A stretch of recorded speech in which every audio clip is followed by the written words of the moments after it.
nous retrouvons aujourd'hui pour des beeswax. Alors, qu'est-ce que c'est que les beeswax? Peut-être que vous savez ce que c'est. Pour ceux qui ne savent pas ce que c'est, ce sont ni plus ni moins que des morceaux de tissu ciré. À quoi ça sert? Eh bien, c'est une alternative zéro déchet, une alternative au papier film. Pour cela, je vais dans ma vidéo aborder 4 points. Le premier, donc, comment les utiliser. Deuxième point, comment les fabriquer soi-même. Troisième élément qui va être les consignes, les indications et contre-indications. Et quatrième point très très très important qui sera la cire utilisée. Alors ça va être un point plus qu'important. Donc on procède par étapes.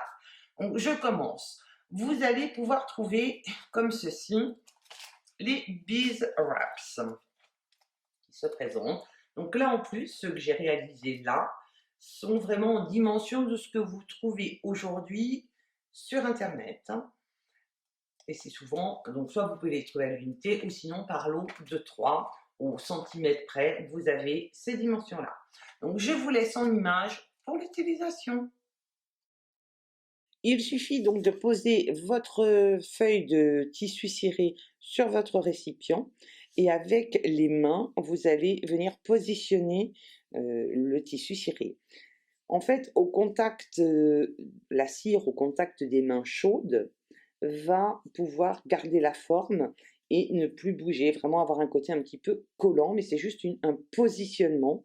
Et ce, je vais le pratiquer donc sur les 3 éléments. Vous pouvez voir qu'à chaque fois, c'est juste par maintien et qu'en aucun cas, l'élément va bouger. Revenez dessus avec vos mains, vous verrez que de toute façon, ça prendra forcément la forme que vous souhaitez, soit en le glissant dessous, en refaisant des petits bourrelets partout où vous voulez. Et voilà, l'affaire est dans le sac. Maintenant, en ce qui concerne le dépliage, c'est pareil.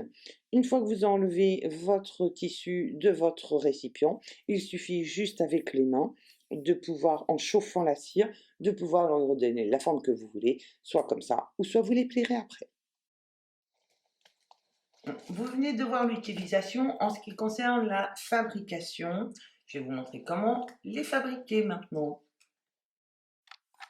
Sur votre table à repasser, ou peu importe l'endroit, vous allez mettre donc un papier cuisson. Là, vous pouvez voir, il me restait sur ce papier cuisson de la cire d'avant. Donc, je la récupère, rien ne se jette, rien ne se perd. Je positionne donc des morceaux de cire que j'éparpille un petit peu partout. Et je vais venir par-dessus remettre une feuille de papier cuisson. Et là, je vais pouvoir passer mon fer à repasser. Pour votre fer à repasser, que ce soit un fer ou une centrale, surtout n'utilisez pas de vapeur. Vous allez bien positionner votre fer dessus et vous allez faire donc fondre cette cire et vous allez bien l'étaler. Étaler la cire qui va, vous pouvez le voir, qui s'en va sur les côtés et qui va comme ça bien s'imbiber. On peut voir, vous voyez que c'est beaucoup plus foncé là où il y a eu de la cire et là où il n'y en a pas eu. Ce que vous faites, vous rajoutez là où vous avez besoin quelques morceaux de cire, par-ci par-là, et vous allez à nouveau pouvoir reprocéder donc de la même façon, c'est-à-dire vous allez passer votre fer, et après avoir repassé votre fer, et bien de combler là où il y a pu y avoir les manques de cire. Une fois que c'est fait, vous attendez un petit peu avant d'enlever le papier sulfurisé. Vous attendez 2 minutes que ce ne soit plus brûlant. Pourquoi réaliser soi-même les beeswax aujourd'hui? Eh bien pour la simple et bonne raison, comme vous pouvez le voir là, eh bien le plus grand modèle ne correspond pas à l'un de mes plans. Il est un petit peu juste. J'ai beau le triturer dans tous les sens, vous voyez qu'il ne prend pas la forme. Donc l'avantage en les faisant vous-même, c'est que vous allez pouvoir choisir la dimension que vous souhaitez donner à chacun de vos tissus cirés. Il va être adapté en fonction de vos plats. Bien évidemment, nous n'avons pas tous et toutes les mêmes besoins. Il est vrai qu'une personne seule ne va sûrement pas avoir les mêmes besoins qu'une famille, qu'un couple ou qu'une famille de 4, de 6 ou de 8. Donc là, vous allez pouvoir ainsi adapter vos beeswax à vos plats. Celui-ci, entre autres, je l'ai fait très grand, il convient pour mon plat à tarte et il convient également pour un autre plat. Autre exemple que je vous donne, donc toujours avec le plus grand, j'ai pris là un morceau de pain. Mais je fais aussi, et d'où la forme, parce que je fais aussi souvent des cakes, et vous voyez qu'il est un petit peu petit, c'est le cas de le dire, pour envelopper mon morceau de pain ou mon cake. Donc là aussi, j'en ai fait un plus grand, adapté justement pour mon pain, pour mes cakes, ou aussi également pour un plat rectangulaire, et je vous montre en même temps une autre forme de pliage qui peut être envisagée en fonction de ce que vous avez à envelopper. Maintenant, autre cas, j'en ai fait des plus petits, parce que le plus petit, même s'il était adapté au plat que je vous ai montré, j'utilise aussi quelques petits ramequins, donc je me suis amusée là aussi à en faire des plus petits. Vous pouvez vraiment les faire de forme que vous voulez. Dans ce cas, vous allez à chaque fois que vous allez vouloir en faire, vous de votre côté, vous allez l'adapter et d'abord couper votre tissu par rapport à votre plat et ensuite vous viendrez cirer votre morceau de tissu. Comme ça, vous serez sûr d'avoir ce qu'il vous convient. Pour le dépliage, vous voyez, eh bien, dès qu'on enlève les beeswax, eh bien, on peut les remettre dans la position que l'on veut par la chaleur de la main. Vous pouvez les plier, les ranger. Bien évidemment, celui-ci, je ne l'ai pas lavé parce que je ne l'ai pas utilisé à un contact alimentaire. Je vous donne un autre exemple. Celui-ci sort du réfrigérateur. Donc vraiment, il est beaucoup plus dur lié au froid. La cire était bien froide. Et vous pouvez constater qu'à l'intérieur, j'ai un morceau de fromage. Et là aussi, j'ai enveloppé mon camembert. Maintenant, ce qui concerne les contre-indications sur le produit. Deux choses importantes, la chaleur, qu'il ne faut absolument éviter, enfin qu'il va falloir absolument éviter, parce que sinon la cire va fondre. Donc évitez de préparer un sandwich et de le mettre dans le coffre de votre voiture en pleine chaleur ou de laisser vos beeswax dehors en plein soleil. Si cela venait qu'arriver parce que vous le laissez près du feu, près d'une source de chaleur, et qu'il y a moins de cire, dans ce cas, vous allez pouvoir bien sûr remettre de la cire entre vos deux feuilles de papier sulfurisé, repasser votre fer et donc remettre de la cire. Autre élément, ne mettez pas au contact direct de la feuille de cire de la viande crue, du poisson cru ou un fromage au lait cru. Dans la vidéo que je vous ai montrée, juste avant, c'était un fromage pasteurisé. Alors pourquoi éviter viande, poisson cru? Pour la simple et bonne raison qu'il peut y avoir un développement de bactéries.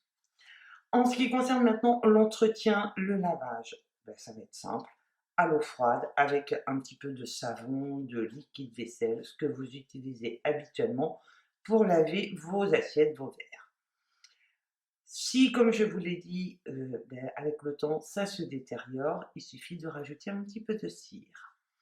Je vais vous donner un autre exemple. Je vais m'amuser à mettre en boule, je fais un petit. Donc, vous voyez, je viens de le mettre en boule, une toute petite boulette. Donc, je vais le défaire. Bien évidemment, au contact de la chaleur des mains, vous allez pouvoir lui redonner une forme.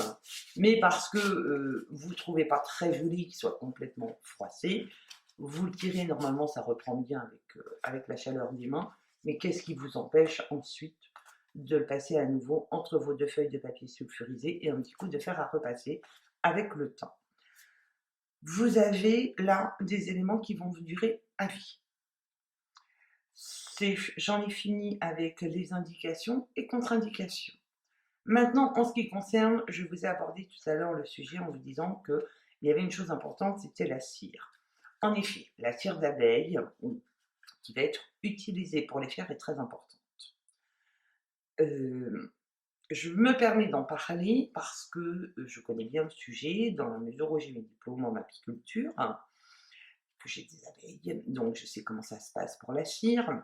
Et il s'avère que vous pouvez trouver les éléments que je vous ai montrés, hein, les 3 éléments, vous allez pouvoir les trouver sur AliExpress, hein, ces 3-là, pour aux alentours de 7 euros. Moi, je ne le ferai pas. Non pas que je vais dénigrer le site, puisque je suis la première à y faire des achats et où j'ai trouvé quelques pépites et ça valait vraiment le coup. Sauf que je ne sais pas d'où provient cette cire. Il faut savoir que la cire, elle est lavée, et elle est lavée avec des produits qui peuvent être multiples ou variés. Donc des produits qui peuvent être complètement chimiques, et dans ce cas-là, il est hors de question que je puisse utiliser cette cire avec un contact alimentaire. Donc c'est pour ça que je vous mets plutôt en garde, mais libre à vous de faire ce que vous voulez. Quant à l'achat de votre cire, vous pouvez en effet acheter votre cire directement sur internet, vous l'avez en granulé, enfin je dis granulé ou granules comme des billes, ou alors vous pouvez, si vous ne voulez pas, parce que là aussi ça veut dire que quand il n'y a pas un certain montant, vous avez des frais de port, ça revient quand même assez cher. Je suis sûre que là où vous habitez, pas très loin de chez vous, vous avez marché, que sur les marchés viennent sûrement un ou plusieurs apiculteurs. Et bien dans ce cas-là, demandez-lui s'il peut vous vendre un petit peu de cire, soit en bloc, et dans ce cas, vous râpez la cire, soit il va vous vendre une feuille de cire, une feuille de cire c'est plus ou moins un petit peu plus grand qu'une feuille de papier A4 quand même, et avec une feuille, il va vous vendre de la feuille quoi? 2 euros. Ou il va vous vendre des chutes de feuilles. Et franchement, avec une feuille de cire, vous faites beaucoup plus que tout ça. Et la feuille de cire, il va vous la vendre aux alentours de 2 euros. Donc si vous avez des chutes de tissu, vous voyez que vraiment, ça ne revient pas cher de les faire soi-même. Et surtout, ce sont des éléments que vous avez à vie. J'ai fait le tour sur les beeswax. J'espère que ça a pu vous être utile. Mais je vous dis à bientôt!